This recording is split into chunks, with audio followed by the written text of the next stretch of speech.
میں مشتاق ملک، صدر تحریک مسلم شبان حیدرآباد سے بول رہا ہوں۔ عثمانیہ جنرل ہاسپٹل 1911 میں تعمیر کیا گیا۔ کیا 114 سال میں دواخانہ اس طرح خستہ ہو گیا کہ توڑ دیا جائے؟ نظامیہ طبی کالج،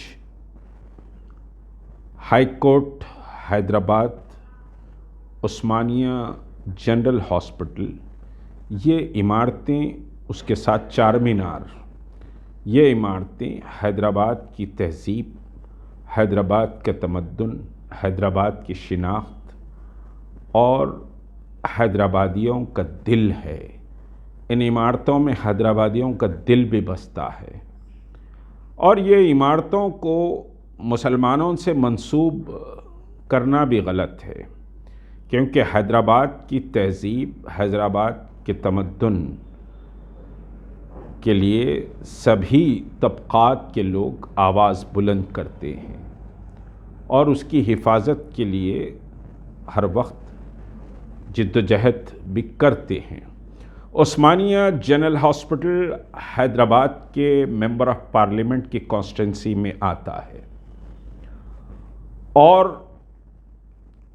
ممبر آف پارلیمنٹ کیا عثمانیہ کو بچانے یا عثمانیہ کی ترقی کے لیے یا عثمانیہ کے تحفظ کے لیے گزشتہ 30 سال میں کوئی ایک لیٹر، کوئی ایک نمائندگی عثمانیہ کے تعلق سے کی؟ انتہائی شرمناک بات ہے کہ عثمانیہ کو توڑ دینے کا مطالبہ کیا گیا۔ یہ بہت شرمناک بات ہے، بلکہ حیدرآباد کے ممبر آف پارلیمنٹ سے ایسی توقع ختم نہیں کی جا سکتی تھی۔ گزشتہ اسمبلی کے اجلاس میں فلور لیڈر جناب اکبر الدین اویسی نے عثمانیہ دواخانے کے تعلق سے یہ کہا کہ یہ ہماری جان ہے، یہ ہماری شان ہے، یہ ہمارا دل ہے۔ پھر کیا ہوا کہ وہ کون سی ایسی مجبوری آ گئی کہ منسٹرز کے ساتھ جو اجلاس ہوا اس میں اطلاعات یہ ہیں کہ فلور لیڈر نے بھی حامی بھر دی کہ عثمانیہ کو ڈھا دیا جائے۔ بغیر مفادات کے یہ سمجھیے کہ لوگ کبھی بھی کسی مسئلے پر حامی تو نہیں بھرتے ہیں۔ اس پردے کے پیچھے کیا چیز ہے، کیا ہوا ہے، وہ تو اللہ ہی بہتر جانتا ہے۔ عثمانیہ دواخانہ حیدرآباد بلکہ تلنگانہ کی گنگا جمنی تہذیب کی ایک عظیم الشان تاریخ رکھتی ہے، اور اس دواخانے میں مسلمان، ہندو، سکھ، عیسائی، بودھ، جین سب آ کر علاج کرواتے ہیں۔ یہ دواخانہ بہرحال تہذیب اور تمدن کے ساتھ انسانوں کے درد اور دکھ اور ان کی بیماریوں کا سب سے بڑا مرکز رہا ہے، اور دنیا بھر میں عثمانیہ دواخانہ اپنی ایک تہذیب اور شناخت رکھتا ہے۔ اور عثمانیہ میڈیکل کالج کے طلباء آج دنیا کے چپے چپے میں پھیلے ہوئے ہیں، اور خود امریکہ میں ایک بڑی تعداد عثمانیہ میڈیکل کالج اور عثمانیہ دواخانے سے وابستہ ڈاکٹرز کی آج موجود ہے۔ افسوس اس بات کا ہے کہ ہٹ دھرمی کی انتہا یہ ہے کہ انٹیکٹ جو ادارہ ہے، جو تاریخی عمارتوں کی ایک رپورٹ دیتا ہے اور تاریخی عمارتوں کا جائزہ لیتا ہے، انٹیکٹ نے اپنی رپورٹ میں عثمانی چیپٹر تلنگانہ کے انٹیکٹ نے عثمانیہ دواخانے کے ایک ایک چپے چپے کا اس نے دورہ کیا۔ وہاں کے ڈاکٹرز بتاتے ہیں، وہاں کا اسٹاف بتاتا ہے، جو عثمانیہ کے لیے تڑپتے دھڑکتے ڈاکٹرز کے دل ہیں، وہ سمجھیے کہ آف دی ریکارڈ یہ بات بتلاتے ہیں، اور خود انٹیک کے لوگوں نے بھی کچھ باتیں چیدہ چیدہ عوام کے سامنے اس میں رکھی ہیں۔ وہ یہ بتاتے ہیں کہ عثمانیہ دواخانے کی جو عمارت ہے وہ عمارت مزید 150 تا 200 سال تک باقی رہ سکتی ہے، بشرطے کہ اس کی داغدوزی اور دیکھ ریکھ کا مناسب خیال رکھ دیا جائے۔ کتنے برس ہو گئے کہ عثمانیہ کو چننا نہیں ڈال سکی۔ یہ حکومت نیا دواخانہ بنانے کی بات کر رہی ہے، اور ایسا دواخانہ جہاں سمجھیے کہ ایک سال میں 8 لاکھ آؤٹ پیشنٹ آتے ہیں۔ اب نیا دواخانہ تعمیر کرنے کی بات کی جا رہی ہے، تو 8 لاکھ جو آؤٹ پیشنٹس ہیں، اور پھر 60,000 کے قریب ان پیشنٹ اس دواخانے سے آج بھی استفادہ کرتے ہیں۔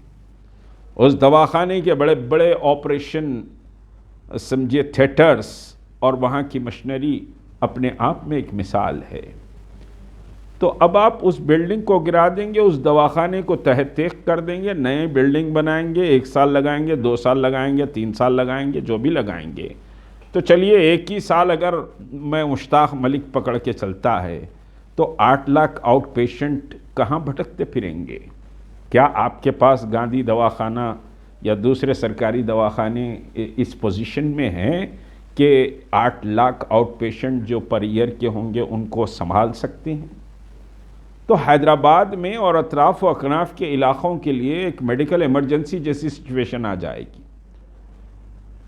آپ اگر اس کی تعمیر کرتے ہیں، ایک ایک بلاک کو سمجھیے کہ صاحب اگر رینیویٹ کرتے ہیں، اس کی داغدوزی کرتے ہیں، اس کی مرم، آپ نے خفلی ڈال دیا، پرانی بلڈنگ کو خفلی ڈال دیا، ایک چھتا سمجھیے کہ اوپر سے گچی کا نیچے گرا تو آپ نے خفل ڈال دیا۔ اب آپ نظامیہ طبی کالج کو بھی سمجھیے کہ نشانہ بنانے کی کوشش کر رہے ہیں۔ افسوس کا مقام ہے کہ 60 سال سے وہاں مسلمانوں کی تہذیب تمدن کا نعرہ لگا کر لوگ MLA رہے ہیں، ممبر آف پارلیمنٹ ہے، اور ممبر آف پارلیمنٹ بھی 40 سال سے زیادہ ممبر آف پارلیمنٹ سمجھیے کہ ہو گیا ہے ہمارا، لیکن اس کے باوجود یہ عمارتیں اپنی بدنصیبی پر روتی ہیں کہ ان کو پوچھنے والا کوئی نہیں ہے، ان کو دیکھنے والا کوئی نہیں ہے، ان کی نگہداشت کی بات کرنے والا کوئی نہیں ہے۔ یہ بہرحال صورتحال ہے۔ میں کچھ سوالات میرے ذہن میں ہیں۔ کیا ممبر آف پارلیمنٹ جو عثمانیہ دواخانے کی کمیٹی کے بھی ذمہ دار ہوتے ہیں، انہوں نے گزشتہ 30 سال میں ایک لیٹر بھی کبھی ریاستی حکومت کو یا مرکزی وزارت صحت کو عثمانیہ دواخانے کی نگہداشت اور ترقی کے لیے لکھا ہے؟ کیا ان کی یہ ذمہ داری نہیں تھی کہ لکھا جائے؟ اور پھر کیا 8 لاکھ پیشنٹس ایک سال میں اور 60,000 پیشنٹ ان پیشنٹ ایک سال میں اس دواخانے سے استفادہ کرتے ہیں، تو کیا ممبر آف پارلیمنٹ کو اس علاقے کے ان کے تعلق سے سوچنا نہیں چاہیے؟ سیاستدانوں کو اس بات کی کوئی فکر نہیں، ان کو یہ ہے کہ بھئی ہمارے دواخانوں کا بل کیسے بنے گا، اگر لوگ یہاں استفادہ کریں گے تو پھر ہمارے دواخانے کہاں چل پائیں گے، بل کہاں بنے گا۔ کتنے غریب سسکتے بلکتے آج بھی عثمانیہ کو آتے ہیں۔ نظام نے کس امیدوں سے اور کس ایک بڑے ویژن کے ساتھ موسیٰ ندی کے شفاف اور صاف بہتے ہوئے پانی کے کنارے باغ کو ایک سمجھیے کہ چمن کو ڈیولپ کیا، پھر چمن کے بعد عثمانیہ دواخانے کو بنایا۔ عثمانیہ کے ٹھیک سامنے ہائی کورٹ کی تمطراق عمارت سمجھے کہ نظر آتی ہے، جو اپنی شان و شوکت کا مظاہرہ کرتی ہے۔ چار مینار کے دامن میں نظامیہ طبی کالج کی عمارت، اور پھر اس کے سامنے مکہ مسجد، یہ ساری چیزیں حیدرآباد کے لیے ایک بہت بڑا تحفہ ہیں، یہ بہت اہمیت رکھتی ہیں۔ اور یاد رکھیے کہ تاریخ کو مٹانے کی بات کرنے والوں کو تاریخ مٹا دیتی ہے۔ تاریخ کے ساتھ جو کھلواڑ کرنا چاہتے ہیں وہ خود تاریخ کے گمنام ہستی بن کر رہ جائیں گے۔ وہ سمجھ رہے ہیں کہ صرف ہمارا ہی نام باقی رہے گا، نہ سکندر رہا، نہ فرعون رہا، نہ شداد رہا، نہ حامان رہا، سب اس دنیا سے چلے گئے، اور بہت سے ایسے ہیں جو بے نام و نشان ہو گئے، اور تاریخ کو مٹا کر اگر دنیا کو اپنی سجانے کی کوشش کریں گے تو آپ بھی بے نام و نشان ہو جائیں گے۔ وزیر اعلیٰ چندر شیکھر راؤ نظام کے تعلق سے بہت بڑی بڑی باتیں کرتے تھے، بہت سی باتیں سمجھے کی کرتے تھے، لیکن آج نظام دکن کی تہذیب کو تار تار کرنے کی یہ کوشش کر رہے ہیں، اور ان کی حلیف جماعت اس میں سمجھیے کہ رقص کر رہی ہے ان کے تار تار کرنے کے تمام فیصلوں پر۔ یہ بڑے شرم کی بات، اس پر غور کرنا پڑے گا، اس پر سوچنا پڑے گا۔ عثمانیہ دواخانے کا نہ صرف تحفظ کیا جائے بلکہ اس کو ڈیولپ کرنے کے لیے جتنے سمجھیے کہ منصوبے ہو سکتے ہیں وہ منصوبوں کو بنانا چاہیے، اس کی ترقی اور اس کے سمجھیے کہ بہتر کارکردگی کے لیے ایک نیا پلان آنا چاہیے۔ کسی بھی طریقے سے حیدرآباد دکن کی تہذیب اور تمدن اور تاریخ کو مٹانے کی کوئی بھی اجازت نہیں دے گا۔ اگر یہ بزور طاقت یہ کوشش کرتے ہیں تو پھر اوٹ کی طاقت سے ان کی عمارتوں کو گرا دیا جائے گا۔